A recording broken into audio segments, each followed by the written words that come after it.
আমিন কর। আহা জুড়ে কর। আমরা যদি ভালো মানুষ হইতে চান, এই মাদক, এই নেশা, এই সন্ত্রাস, এই জুচ্চুর, এই লুটতরাজ, রাহাজানি, পরধন নষ্ট, হিংসা বিদ্বেষ সব কিছু থেকে একটা প্র্যাকটিসিং মুসলিম পারফেক্ট ইমানদার যদি হতে চান, তাইলে আল্লাহ ১৫০০ বছর আগে নবীজিরে ডাক দিয়া গেছে, ইয়া আইয়ুহান নবী, ও নবী, আপনি যে সোনার মানুষ বানাইবেন কি দিয়া? তাকওয়াল্লাহ, বানাইবেন আল্লাহর ভয় দিয়া। ভয় কি জিনিস? আল্লাহ নবী আবার কয় তাকওয়া হা হুনা, আর তাকওয়া হা হুনা, আর তাকওয়া হা হুনা। এই আমার উম্মত, এই ভয় থাকে এই জায়গাটাতে, এই কলজাটার ভিতরে আল্লাহর ভয় থাকে। আল্লাহ দেখেন কি আল্লাহ, একবারও কয় না ফির সাহেবরে ডরাইও, একবারে কয় না নেতারে ডরাইও, একবারও কয় না আম্মারে ডরাইও, একবারও কয় না আব্বারে ডরাইও, কয় ডরাইও আল্লাহ। কেন কয়? এই কারণে কয় যে আপনি ফির সাহেবরে যদি ডরাইতেন, কয় তো ফির সাহেব নাগাইশের ফির সাহেব আইয়া পড়ছে এখন ফতেহাবাদ নবাবগঞ্জ, এখন নবাবগঞ্জ আইয়া পড়ছে নাগাইশের ফির সাহেবে। এখন আমার মুরিদ মনে করেন আছেন কুমির এই নাগাইশ, তা আমারে ডরাইতো কইলে তো হেবারে তো জানছে আমি এখনও আছি, তো হেবারে আমার ডরানোর দরকার, আমি গেলে এনে আবার ডরাইতো, আমি এখনও হেবারে যা মন্ডায় ধরে তা করতো, ভাবি ধর দেখতাম না। আপনি গেছেন ঢাকা, মায়ের রয়েছে ফতেহাবাদ, কুটনা, নবাবগঞ্জ, এখন আপনার আল্লাহ কইছে তোমার মারে ডরাইও, ডরাইয়া লাভব কি? আপনি তো ঢাকা, মায় হইলো বাইক, তো মায় তো আর দেখে না, কইছে নেতারে ডরাইও, নেতাই রয়েছে ঢাকা, কর্মী রয়েছে কুমিল্লা, তো ডরাইয়া লাভব কি? এর লেগা আল্লাহ কয় না না না না না না, ফির সাহেব না, লাট সাহেব না, নেতা না, মন্ত্রী না, এমপি না, কাউরে না ডরাইবা, কেবলমাত্র শুধুমাত্র একমাত্র আল্লাহরে। কারণ তুমি নিকষ কালো অন্ধকার রাতে, গভীর রাতে তুমি যদি লুকাইয়া লুকাইয়া একটা গুনাহ করো, কেউ দেখুক আর না দেখুক, আমার আল্লাহ দেখার বাকি থাকে না, ঠিক কিনা? মাহফিলুল হলো তুমি সাইয়া দিছো, হ্যাঁ তো বুঝলো। আমিন ভাইও, তাইলে আপনি সোনার মানুষ হবেন, সোনার মানুষ হয়ে যাবে। আপনি আল্লাহরে ডরান। এইরকম ডর কারা ডরাইছে? হযরত উমর, তিনি যখন ক্ষমতায় আরোহণ করলেন, তিনি বললেন আমার দেশে এমনি তো মাদক হারাম, আর যদি ধরতাম পারি টের পাইবেন। উমরের মতো মানুষ যারে পর্যন্ত শোনার, উমরের মতো মানুষ, যেই মানুষটা এখন আমরা দেশের সুট্টা সেটটা ভাত খাইতো না লইলে কিতা করে, এই যে মনে করেন জালালের বাচ্চা ভাত খায় না, তো জালালের বউয়ে ডর দেখায়, বাগাইয়ে বাগাইয়ে, ইন্দুরাইয়ে ইন্দুরাইয়ে, নানান তান কইয়া কইয়া ডর দেখা না। আর মদিনার মানুষগুলা বাচ্চারা যখন দুষ্টামি করতো, না খাইতো, তখন তাদেরকে ভয় দেখাইতো, এই উমরাইয়ে উমরাইয়ে, সুবহানাল্লাহ কইতেন না? আপনি আবার বুঝছেন উমরের উজর। নবীজি ডাক ডাকে, উমর রে, ওমর তোরে তো দুনিয়ার মানুষের ডরায়, শয়তানও যদি দেখে যে উমরে আইতে আছে, উমর এই রাস্তা ফালাইয়া আরেক রাস্তা দিয়া জায়গা, সুবহানাল্লাহ কইতেন না? এখন উমরে কইছে আমার দেশ, সবাই মন দিয়ে শুনতেছেন কথা, আমার দেশ আমার শাসন আমলে কেউ যদি নেশা অবস্থায় ধরা পড়ো, তো টের পাইবে আমি কি জিনিস। সবার অন্তরে কি ভয় ঢুকছে নাকি ঢুকে নাই? সাংঘাতিক ডরাইছে। একবেলায় এমন নেশা, নেশা না করলে তে বাঁচত না। তাই করছে কি, মদের বোতল চাদরগাঁও দিয়া, মদের বোতল বগলের নিচে লইয়া আটা শুরু করছে পাহাড়ের দিকে। আল্লাহ আল্লাহ কইরা পাহাড়ের ভিতরতে খাইয়া হ্যাঁ তে নেশা টেশা কাটতে চললে কামলা গেলার পরে বাইতা এই এই এই আল্লাহর খেলা তো। তে যখন মদের বোতলে আটতে আছে, শরীরটা কাঁপতে আছে, যদি ধরা পড়ি রে তইলে তো সর্ব আজ মাইরেই লেবা আমার উমরে, টায়ার ফাইলে আমার শেষ। এই কথা চিন্তা করে করে আগাইতেছে। আল্লাহর কি কুদরত, কয় কদম গিয়া দেহে উমর সামনে পড়ছে। সুবহানাল্লাহ কেন তো? এতক্ষণ ভয় পাইছে কারে? উমর রে। কারে ভয় পাইছে? যেই উমরে ডরাইছে সেই উমরে সামনে পড়ছে। এখন শরীরটা তার বেড়াইতের মতো করেছে না, শরীরটা কাপ দিয়া লাইছে, নাইয়াটা বেড়াইয়া সিফা দিয়া লাইছে তার। অহন কি তা কর? সাদ্দরের তলে তো মদের বোতল। এখন কি কর? আজকে তো নিশ্চিত ধরা, কোনো সুযোগ নাই। মুসলমান মন দিয়ে শুনো রে ভাই, আল্লাহর ভয়। ওই যুবক চাদরের নিচে মদের বোতল, ভয় কম্পমান, কলিজা শুকাই গেছে, ভিতরে পানি নাই। ওমর চলে আসতেছে সামনে। এখন তো আজকে উপায় নাই, ধরা পড়েই যাব। আমার বোধহয় আর বাঁচার উপায় নাই, আমি আজকে মারাই যাব, মারাই খাবো। যুবকটা মনে মনে এত ভয় পাইলেন, মনের অজান্তে চোখ বেয়ে বেয়ে টপ টপ করে পানি পড়তেছে। যুবক বলে বলে আল্লাহ, ও আল্লাহ, সব শক্তি যেখানে শেষ, তোমার শক্তি সেখানে শুরু। আমি খালেস অন্তরে বিশ্বাস করো, আমি তোমার সাক্ষী রাইখা ওয়াদা করতেছি, তুমি যদি আমার আজকে বাঁচাই দাও, তুমি তো পারো। ওয়াল্লাযীনা জাহাদু ফীনা লানাহদিয়ান্নাহুম সুবুলানা ইন্নাল্লাহা লামাআল মুহসিনিন। যারা আল্লাহর পথে চলতে চায়, আল্লাহ নাকি বান্দার জন্য সবগুলো রাস্তা সহজ করে দেয়। মাওলা, ও রব্বা কারীম, আমি তো তোমার পথে চলতে চাই, আমি একটু বিপদে চলে গেছিলাম, আমি একটু ধরা খাইয়া গেলাম। মাওলা রব্বা কারীম, তোমার কুদরতি পায়ে ধরে ভিক্ষা চাই, আমি জীবনে আর এই কাম করব না, আমি জীবনে এই কাম করব না। আমারে তুমি আজকের মতো বাঁচাই দাও, আমারে তুমি বাঁচাই দাও। আমি আর জীবনে মদের কাছেও যাব না, খাবো তো দূরের কথা, ফিরেও তাকাবো না। আল্লাহ, ও আল্লাহ, তুমি তো পারো, তুমি ছাড়া কে আছে আমার? তুমি না বলছো উদউনি আস্তাজিব লাকুম, বান্দা তুই ডাক দে, ডাকটা দিতে দেরি, আমি আল্লাহ জবাব দিতে দেরি করি না। আমি না তোমারে ডাকতেছি, তোমার কি মায়া লাগে না? আমি না তোমারে ডাকতেছি, মাওলা আমারে বাঁচাও। উমর সামনে পড়ে গেছে, উমরের হাত থেকে বাঁচার কোনো উপায় নাই, গাল বেয়ে টপ টপ করে পানি পড়ে। আল্লাহ পারে নাকি পারে না বাঁচাইতে? আল্লাহর যদি মন চায় পারে নাকি পারে না? কান্নাটা আল্লাহর কাছে এত পছন্দ হয়েছে, আল্লাহ এত পছন্দ করলেন, চোখের পানি তার টপ টপ করে পড়তেছে। আল্লাহ তার মনের ভিতরে একটা বুদ্ধি দিয়া দিলেন। এবার উমরের সামনে চলে আসছেন। উমর ডাক ডাক, এই অবেলায় পাহাড়ের দিকে একা একা কেন হাঁটতেছ? চাদর কেন গায়ে দিয়া রাখছো? সুবহানাল্লাহ বলবেন না? এবার লোকটা কয়, এমনি একটু আসছিলাম। কয় চাদর খুলো দেখি, চাদর খুলো, চাদরের নিচে কি?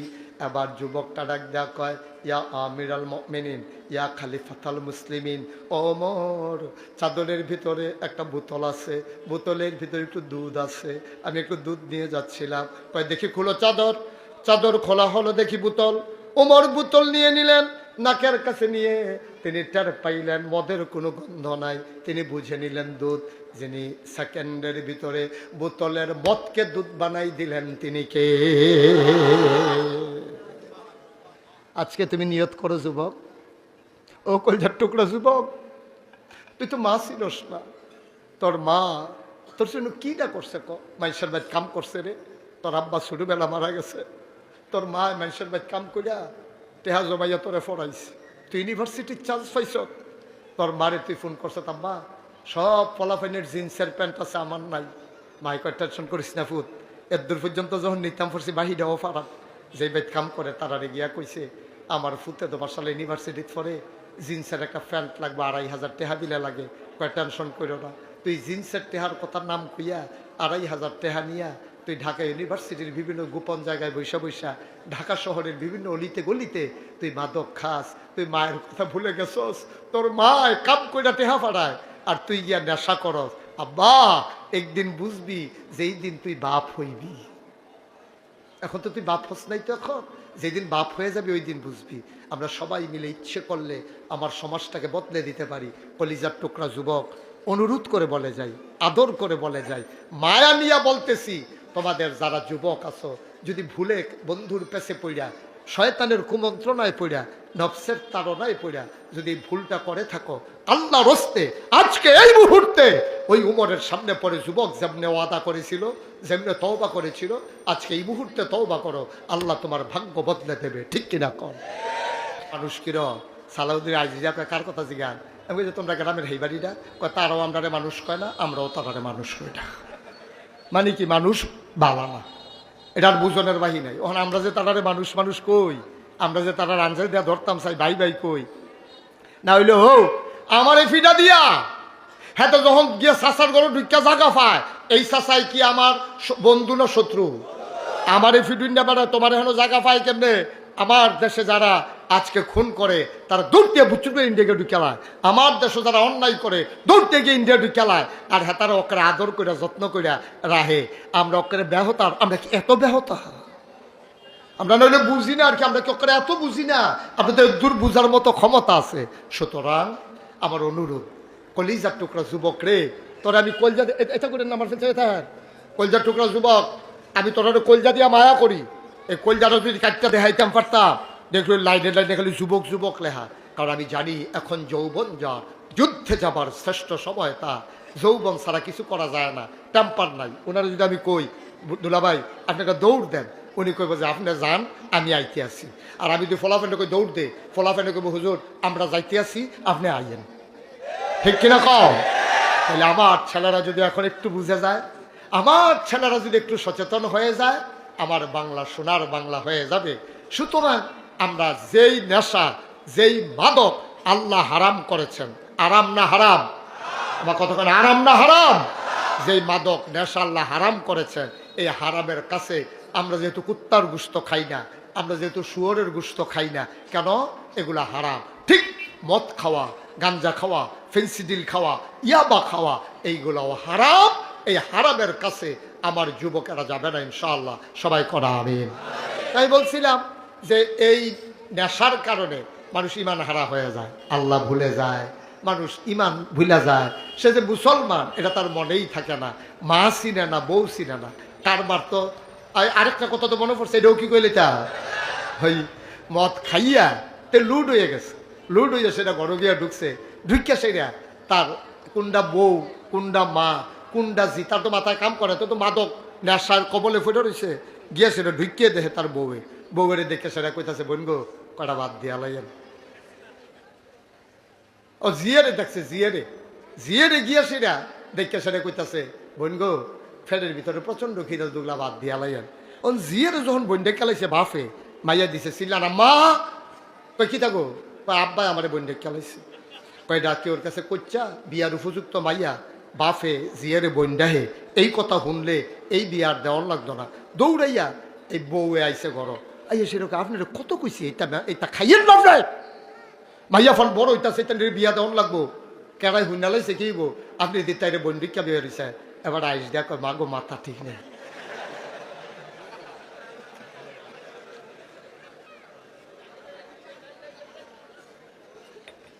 আব্বা কদ্দুর চিন্তা করতেন না? ও কলজার টুকরা যুবক, কদ্দুর চিন্তা করতি না? আমরা জীবনটা কি এরকম রে? আমরা কি জীবনটার হিসাবটা মিলাইছি কেমনে? এই যে আমি মুশতাক ফৈজি শুরু আসলাম, আস্তে আস্তে বড় হয়েছি, লেখাপড়া করছি, বিয়া শাদী হয়েছে, বাচ্চা কাচ্চা হয়েছে, আমার বাচ্চারা আবার বিয়া করার নানাত করইব, এখান রই দেবো ইয়া খেলাম, তারপরে আমি একদিন মরে যাই আবার এখান দাদা হইব। এই হইলো আপনার জীবন না আব্বা, এটার নাম জীবন না। অনওয়াবগঞ্জের মুসলমান কলিজার টুকরা যুবক, মাগরিবের পরে মাহফিলকে তোমরা সার্থক সুন্দর করে দিয়েছ, মাহফিলকে তোমরা জনসমুদ্রে পরিণত করে দিয়েছ। এত মানুষ লাগে না সমাজ বদলাইতে? ১৫০০ বছর আগে আমার নবীজি ৩১৩ জন সাহাবা নিয়া বদরের প্রান্তরে ১০০০ প্রশিক্ষিত সৈনিককে পরাধুস্ত করে, পরাজয় দিয়ে যদি তারা ইসলামের লাল সূর্যটাকে ছিনিয়ে আনলো, কলেমা খচিত পতাকা পথ পথ করে উড়িয়ে দিল, তাইলে আমাদের দ্বারাও সম্ভব। এত মানুষ লাগে না আব্বা। আজকে সবাই মিলে কলিজার টুকরা যুবকেরা শপথ নাও, যেদিন গেছে একেবারেই গেছে, হেলায় হেলায় একটা সেকেন্ড সময় আমরা আর নষ্ট করতে চাই না। সবাই মিলে সুন্দরভাবে এই সমাজটারে আগাই নিতে চাই। এই সমাজ হবে সোনার সমাজ, ঠিক কিনা? এখন সমস্যা হলো যারা মাদকের নেশায় পড়ে গেল, যারা মাদকাসক্ত হয়ে গেল, তারা কি শেষ হয়ে যাবে না ফিরে আসবে? এই ব্যাপারে আমি একটু পড়তেছিলাম, পরে পাইলাম নেশা দুই ধরনের হয়। একটা হলো গভীর নেশা, আর একটা হলো হালকা নেশা। একেবারে খুব গভীর, আপনি তাকে রিহ্যাব সেন্টারে নিয়ে যেতে হবে। তাকে যেখানে আপনার ছেলে যদি এমন হয় যে সে মাদকের সাথে এমনভাবে জড়াই গেছে, সে ফেন্সিডিল ছাড়া থাকতে পারে না, নিজের শরীরের গুস্ত নিজে টাইনা ছিঁড়া ফেলায়, নিজের চুল নিজে টাইনা ছিঁড়া ফেলায়, তার অবশ্যই চিকিৎসা করতে হবে। আর যদি এমন না হয়, তাকে দিনই পরিবেশে তাকে বড় করতে হবে। মনে করেন দিনই পরিবেশ মানে কি, আপনার ছেলেটা নেশা করে, কোন একজন বড় আলেম, আপনি তার কাছে বলবেন যে হুজুর আমার ছেলেরা তো নেশা করে, তার মা কয়টা টেহা জমাইছে মুরসাল বিচ্চা ডাক্তার দেখানোর লেগিয়া গ্যাস্ট্রিকের আলসার হইয়া গেছে, তো হেইটা চুরি করিয়া কোন বাইক বিলে এই গাঞ্জা বেছে, কোন বাইক বিলে এই ফেন্সিডিল বেছে, তো হ্যাঁ গিয়া বইয়া থাকে হেই বাইক। হুজুর আপনি কিন্তু তারে লগে লগে রাখিয়া তারে যদি কোনো বড় আলেম তাকে রাখতে রাজি হয়, তাইলে সে যদি বদলাইতে রাজি হয় যে হ্যাঁ আমি বদলাই যেতে চাই, তাহলে সম্ভব। তারে ভালো সঙ্গ দিলে, ভালো পরামর্শ দিলে সে বদলে যেতে পারে। এই ক্ষেত্রে সবচেয়ে বড় দায়িত্ব হলো মা, বাবা, ভাই, বোন, এই চারজন কোনো মাদকাসক্ত ছেলেকে নার্সিং করতে হবে। 24টা ঘন্টা তাকে আপনার নজরে নজরে রাখতে হবে, সে কই যায়, কার সাথে মিশে। মাগরিবের টাইম হইলেতে করতে পারি যে গায় একেবারে এই ফেয়ার অ্যান্ড লাভলি দিয়া জিন্সের প্যান্ট ফিন্দা সাজ্জা সুজাতে বার হয়। যখন দেখবেন যে রাতের 3টার সময় পর্যন্ত তো ঘুমায় না, তা আমিও তো 3টা পর্যন্ত ঘুমাই না, আর যত ঘুমাইছি সকাল 5:30। এটা আমার মতো তেজ যদি ওয়াশ কইরাইয়া না ঘুমায় তত আরো ভালায় না। আবার হুদুদি তেই বইয়া থাকে, সে আডে তে উডে তে মোবাইল চালায়, রাতের 3টা বাজে, আপনার ঘুম শেষ, আপনি ঘুমের তো উঠছেন নামাজ পড়তে, উঠটা দেখেন তে অহনো ঘুমাইছে না, বুঝবেন যে কুসকুস কালা হয়। নমুনা খারাপ, নমুনাটা বেশি সুবিধার না। এই জন্য উঠতি বয়সের বাচ্চাদেরকে, ছেলে হোক মেয়ে হোক, কয়েকটা কথা বলি খুব মন দিয়ে শুনেন। 1 নম্বরে আলাদা রুমে থাকতে দেওয়া যাবে না, আলাদা কোনো রুমে থাকতে দেওয়া যাবে না। 1 নম্বর কাজ হলো আপনি আলাদা কোনো রুমে থাকতে দেবেন না। যদি হ্যাঁ বাচ্চাটা আপনার ছেলে 15-16 বছর বয়স, তারে যদি আলাদা রুম দেন, কিন্তু দরজা বন্ধ করে সে ঘুমাইতে পারবে না, সে ঘুমাইতে হবে দরজা খুইলা। কথা কি বুঝতেছেন আমার? যে আমাদের মাঝে বাংলাদেশ জামাত ইসলামী কর্তৃক মনোনীত এই দেবিদ্বারে যিনি সংসদ সদস্য প্রার্থী সামনে আমাদের সাইফুল ইসলাম শহীদ ভাই, তিনি আমাদের মাঝে এসে হাজির হয়েছেন। বলেন আলহামদুলিল্লাহ। তিনি আপনাদের কাছে একটু দোয়া নেবে, আমি সুযোগ করে দেবো ইনশাআল্লাহ। আমরা এই বাচ্চা এই বসো ওমা কি দাঁড়ি বুঝছে না, হ্যাঁ বুঝছে। মোবাইলটা বন্ধ কর, লাইটটা বন্ধ করো। ওই যে কথাটা কইতাম ইসলাম, আপনার বয়স, আপনার ছেলের বয়স 15-16 বছর, তাই যদি আলাদা রুমে হুততে চায় তো ঘুমাও, কিন্তু সাবধান, রাতের বেলা দরজা বন্ধ করে ঘুমাইতে পারবে না, এটা আপনি দেবেন না, নট অ্যালাউ। রাতের বেলা 15-16 বছরের ছেলে যারা অথবা মেয়ে, তাদেরকে দরজা বন্ধ করে ঘুমাইতে দেওয়া যাবে না। সে দরজা খুলে ঘুমাবে, পাশের রুমে তার আব্বা আছে, যে কোনো সময় তার রুমে ঢুকবো, ফুতের রুমে বাফে ঢুকবো, তো দরজা বন্ধ করে ঘুমাইতো কে রে? তইলে তে যেহেতু দরজা বন্ধ করে, তইলে বুঝা গেল তার কোনো না কোনো একটা মতলব আছে। নাহলে তো দরজা বন্ধ করে কি আছে, ঘর তো একটাই, মেন দরজা তো আমরা বন্ধ করে আলোছি, তুই ভিতরটা আবার বন্ধ করে স্কৃতি, তুই এটা করতে দেওয়া যাবে না। ছেলে হোক মেয়ে হোক, বন্ধ করতে দেওয়া যাবে না। 2 নম্বরে মাদক থেকে যদি এই সমাজকে ফিরিয়ে আনতে হয়, 2 নম্বরে যেই কাজ, এই কাজটা হলো একাকী সন্ধ্যার পরে অথবা দিনে একা একা দীর্ঘ সময় আপনার বাচ্চাকে ঘরের বাইরে রাখা যাবে না। ছেলে সহালে বাড়িছে, দুপুরে খাওয়ানোর খবর নাই, একবারে মাগরিবের পরও আইসে না, তে রাতের 12টার সময় আইসে, সারাদিন আসিল কো, খাইছে কো, আপনি খবর লন না, তে কইছে যে বন্ধু বান্ধবের লোকে খাইয়া লাইছি না, আমার ঘরও রান্না হইছে, তার মায়ের রাঁধছে, তে বাইরে খাইতো গেরি। এই জিনিসগুলো আমরা যখন খামখেয়ালি করবেন, তখনই বুঝবেন যে সমস্যা, নিদারুণ সমস্যা শুরু হয়ে গেছে। আল্লাহ তোমাকে বদলে দেবে, কোনো চিন্তার দরকার নাই। ভাইয়ারা কিছু কইরা যাইয়েন। এই যে আমার আদরের জালাল, আমার আদরের আমার ভাগনাদি মহিউদ্দিন, জালাল, তারপরে গিয়া সালাউদ্দিন, এটা মিল্লামিশা এলাকার মানুষের বঞ্জামাইরে লইয়া, আমার ভাগ্নি জামাই, তারপরে সবাই মিল্লা জিল্লা আপনারা লইয়া এই যে একটা মাহফিল করার কারণে আজ জানি এই কথাটি কইতাম পারছি, আপনারা শুনতে পারছেন। আমার যুবকগুলা বদলাইতেছে, তারা মনে মনে চিন্তা করতে আছে, এটা একটা বিরাট সুযোগ। ইচ্ছে করলে আপনি সমাজটাকে বদলে দিতে পারেন। অহন বাংলাদেশও 250 টাকা হইলে একটা বালা কম্বল পাওয়া যায়, মাত্র 250 টাকা হইলে সুন্দর কম্বল পাওয়া যায়। এই গ্রামও কেডায় শীতের ভিতরে রাতের বেলা ঘুমাইতে পারে না, আমার জালালে, আমার সালাউদ্দিনে আরো ফলাফান্ডিরে লইয়া সবাই ইমাম সাহেবরে লইয়া একটা তালিকা করুক, দেখবেন 20 জন মানুষও পাইতো না যেই মানুষটা একটা কম্বলের লিগা ঘুমাইতে পারে না। এই 20টা বেডি অসহায়, জামাই নাই, বাচ্চা কাচ্চা নাই, সইয়া তুল্লা খাস জায়গার ভিতরে স্কুলের মাঠও বুড়া বেডি থরথর করে কাঁপে, ঘুমাইতে পারে না এই শীতের ভিতরে। আমরা যদি ফলাফাইনি মিললা কিছু সান্দামান্দা তুললা 20টা কম্বল কিনা রাইতের 12টার সময় পাহারা দিয়া গিয়াসের যদি 20টা বেডি তার ঘর, 20টা বেড়ার ঘর, যদি 20টা কম্বল দিয়ে আইতাম পারতাম, জান্নাতের লাগিয়া বছরে বছরে মক্কা মদিনা যাওয়ান লাগতো না, জান্নাতে তোমারে বিচারবো। ঠিক কিনা কম? সহজ। আমার এই যুবকেরা যারা আজকে মাহফিল সাজাইলো, তারা ইচ্ছে করলে অসহায় মানুষের চিকিৎসার ব্যবস্থা করতে পারে। ইচ্ছে করলে যেই ছেলেরা লেখাপড়া করে না তাদের লেখাপড়ার ব্যবস্থা করে দিতে পারে। আমি তো খেয়াল করে দেখছি, শুরু করলে হয়তো আপনি শুরু করেন, দেখবেন আল্লাহ ঢাইলে দেবে, নিয়া কুলাইতে পারবেন না। আমি মুশতাক ফয়েজি, আমি কোনো এত ধনী মানুষ না, এত বড় হুজুরও না, আমি বক্তাও এত বড় না। তো বলে হুজুর আপনাদের আপনার ওয়াজ শুনতাম, তো বড় না হইলে এতদিন আইসি কিতা। আমরা বড়র দরকার কি? আমরার ভিতরে একটা মহব্বত আছে। আমি মুস্তাক ফয়েজি আইলে আপনার যে হগলে দৌড়াই আইয়া পড়ে, এটা হলো খাতির, এটা হলো একটা টান, এটা হলো একটা ভালোবাসা। আমি খুব তাল গাছ একটা লাট সাপ এর লাগিয়া না। ঠিক কিনা কম? এই আন্তরিক মহব্বতে আমরা চেষ্টা করলে অনেক কিছু বদলে ফেলতে পারি। কারণ আপনারা যে আমার চিনেন, আমার যে মানুষের চিনে, কবে বিলে আমি জালাল, কবে বিলে আমি কিতা কইসলাম একবার এই মাহফিল, হেইটা আমারে আরো ওখান বুর্খা গাও দনের বাহির হইছে গাড়া, যে একটা বিপদে আছি। গত বছর শহীদ ভাই হজ গেছি, মেসফালা আমি দাঁড়াই রয়েছি, এমন তো সৌদি আরবের শুধু বাচ্চা তার আম্মারে টাইম না আমার কাছে না খেলা করাইছে। আমি তো কই হয়েছে আজ খাইছি ধরা, আজ যে কি বিপদ রে আল্লাহ জানে। এটা কাছে না সেটা তার আম্মারে আমারে দেখাই আঙ্গুল দিয়া কয়, মুরব্বী মুরব্বী। আমি বেড়ায় তোরা ডরে বেড়া আইয়া পড়লাম সৌদি আরব। হ্যাঁ আইয়া বেড়াইয়া তোরা আমারে গেরাও দিয়া লাইছ কিতা কইতাম রে। পরে কি হলাম, আমিও আইস দিয়া গেছি গে আর কি।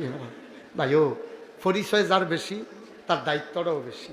আমি ফির সাহেব হিসাবে আমার যত দায়িত্ব, আপনার সাধারণ মানুষ হিসাবে এত দায়িত্ব না। শহীদ ভাইয়ের যেই দায়িত্ব, সাধারণ একজন ভোটারের এই দায়িত্ব না। একটা ইমাম সাহেবের যেই দায়িত্ব, মুসল্লির কোনো এই দায়িত্ব না। একটা এমপি হইলে যেই দায়িত্ব, সাধারণ একজন মেম্বারের দায়িত্ব না। এই চিন্তা থেকে সারাটা বাংলাদেশও যেহানো যায়, গিয়া দেখি মসজিদ আছে, মাদ্রাসা আছে। চিন্তা করলাম, আরে আল্লাহ যখন আমার একটা পরিস্থিতি দিছে, মানুষের যখন আমার সিনে একটা কারবার গড়াই দেয় বাসিয়ার বড়ি, চিন্তা করলাম যে ফ্রি একটা টাকাও নেব না, একটা ফ্রি হাসপাতাল করে দেবো ইনশাআল্লাহ। সবাই কনা আমিন। আমি সেই চিন্তা করে আমার ইঞ্জিনিয়ারদেরকে ডাকাইয়া আমি বিরাট বড় একটা প্ল্যান কইরা আমি যখন চিন্তা করলাম যে একটা হাসপাতাল করাম ফ্রি।